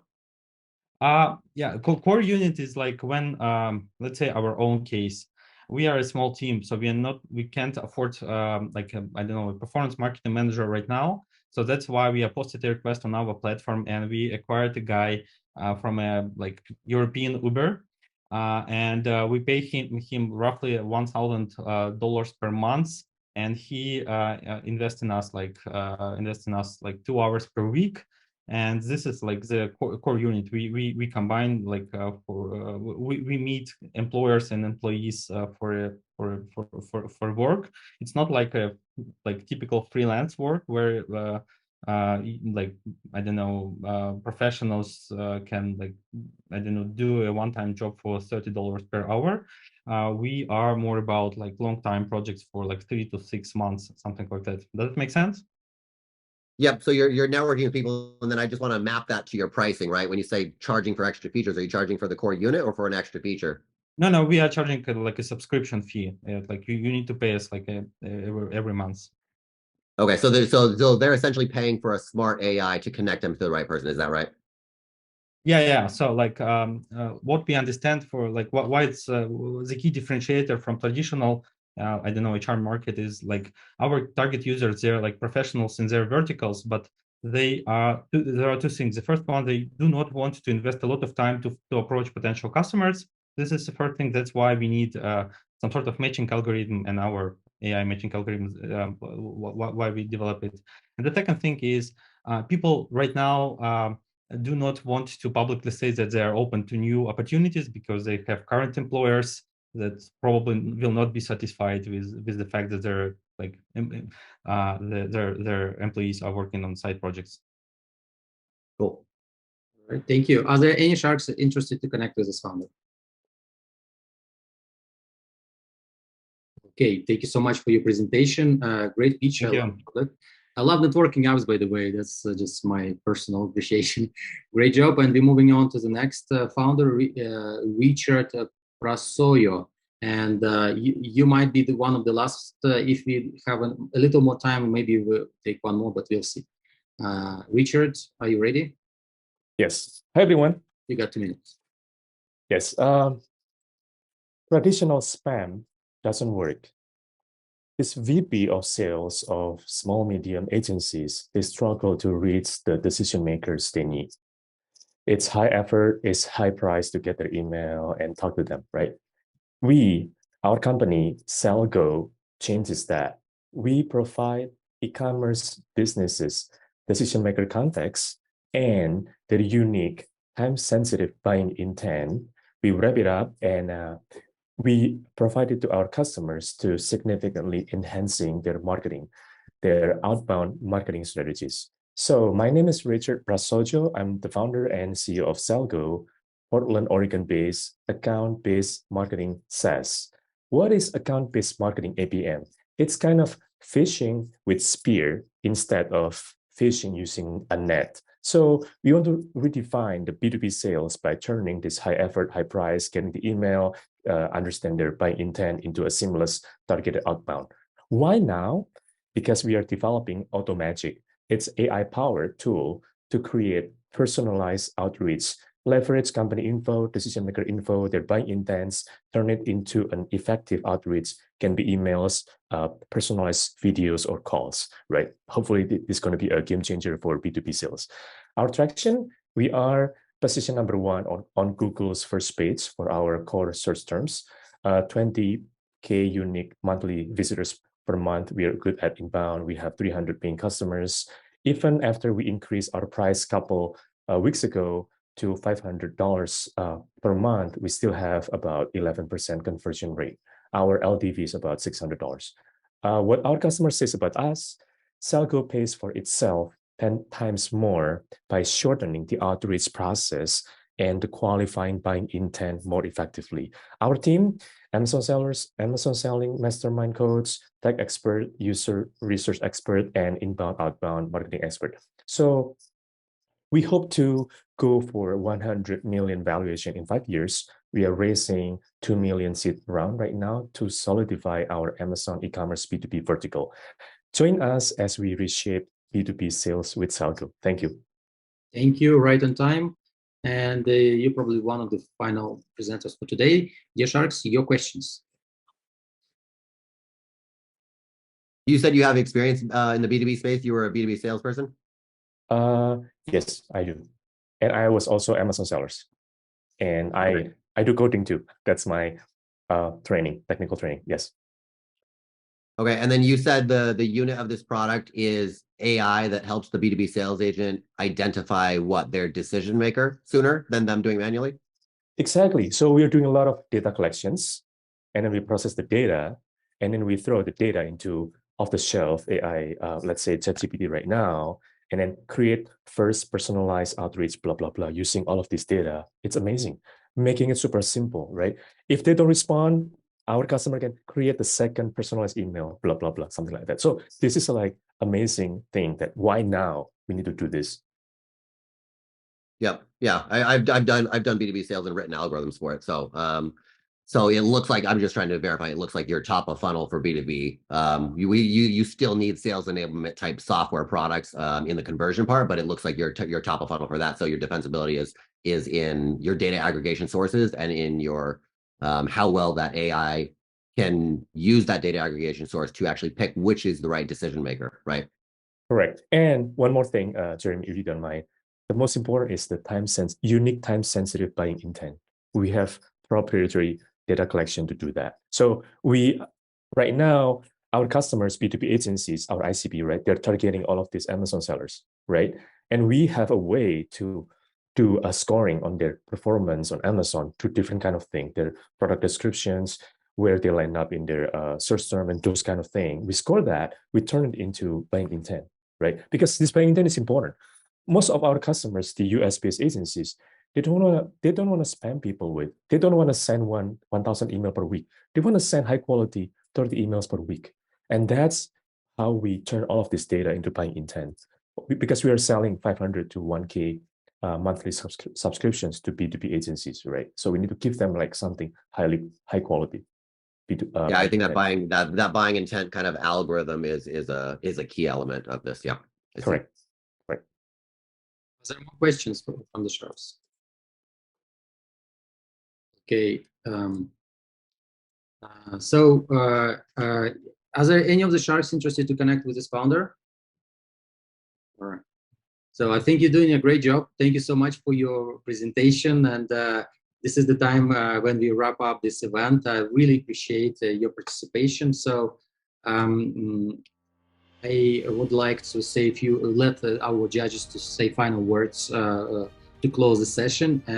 And before that, I just want to say, everyone, thank you for your great pitches. It's really hard to pitch elevator pitches without slides and get questions, and we are from all different countries and time zones and everything. I appreciate investors, especially those who participated so late. I really, really admire that. I'm grateful for that. And one small announcement, because June is the Pride month, so we're gonna do on June 22nd LGBT GGW Sharks. So we will support minorities and LGBTQ founders. This will be a special event dedicated to those founders, and we'll also invite investors investing in this kind of founders. Be super happy for everyone to support us on this kind of matter, to help everyone as we support all kinds of founders from all spaces. Now, one final note, first of all, join our matching app on our platform. And Alex Uglov here is my colleague. Reach out to him. He has special terms for founders and investors who joins the platform in the short period of time. It's the terms you would like to have. So just reach out to him. He will share his contacts in a second. And to register, I'm just sharing the app again. It's important for us that you give us feedback. So in the end of this message, there is a feedback form. Please share your feedback if you want us to make this event better and better for you. We really read every single feedback and reach out if anything needed to be clarified. And register to the next event. We will skip 1 week. My team is a little bit tough on me right now because I'm pushing them to make this great, and you love this event. I see it.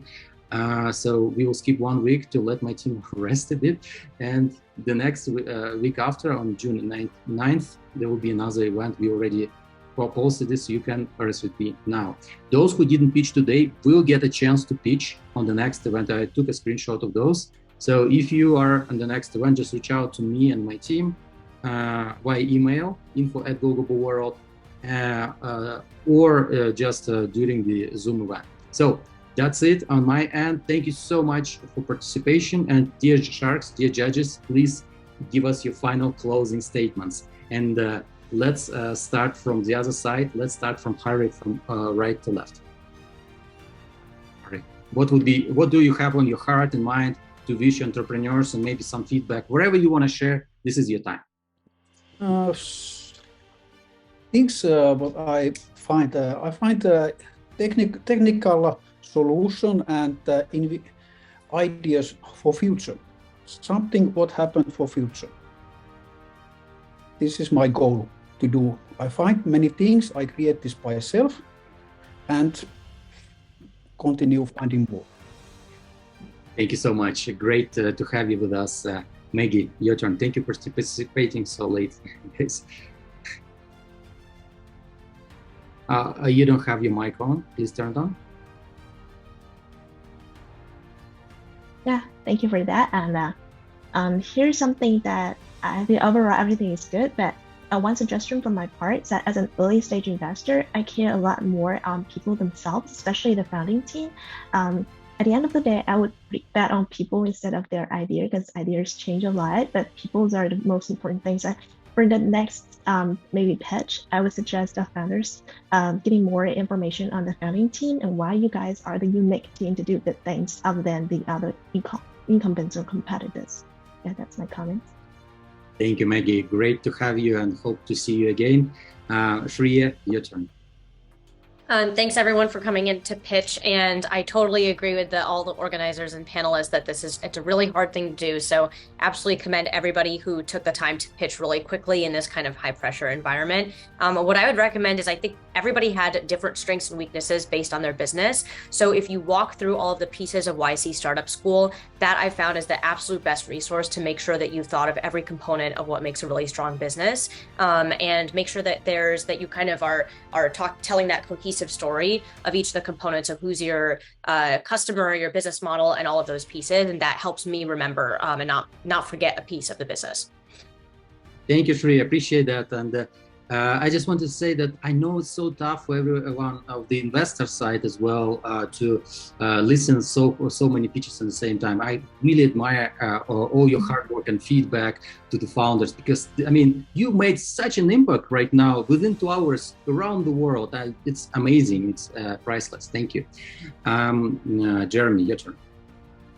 Thank you, Daniil, for hosting us. Thank you for all the founders coming. I know that like when I'm focused and like serious and like paying attention to all your guys' details, I can come off maybe not as nice or whatever, but the idea is that I want to be helpful, right? I want to share that. There's a lot to analyze in a business, and I try to just analyze in terms of like what's the most focused thing I can do. And I agree with Maggie. We are looking at the founder, right? So when you're talking about the art and science of your idea, we're actually looking behind the scenes of that, of like how you kind of thought through that as a founder, because over time, a product is going to mutate, your product lineup is going to extend, you're going to listen to the market and listen to customers. And so what we're actually investing in is your humanness.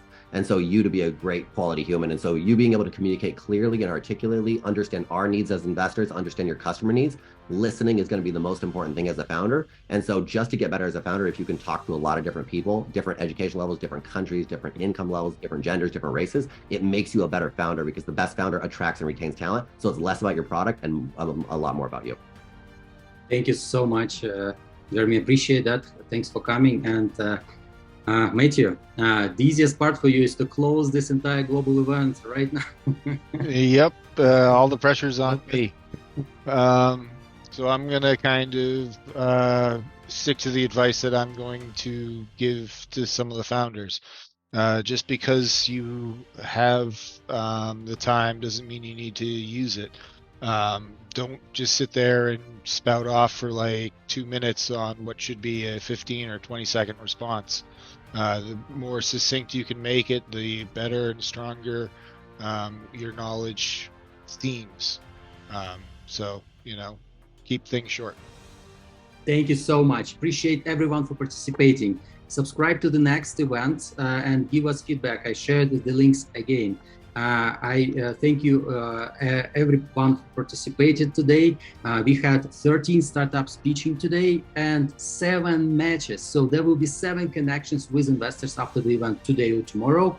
We'll follow on that. I will personally connect. It will be a warm introduction, and investors and you can continue wherever you guys want to move in as next steps.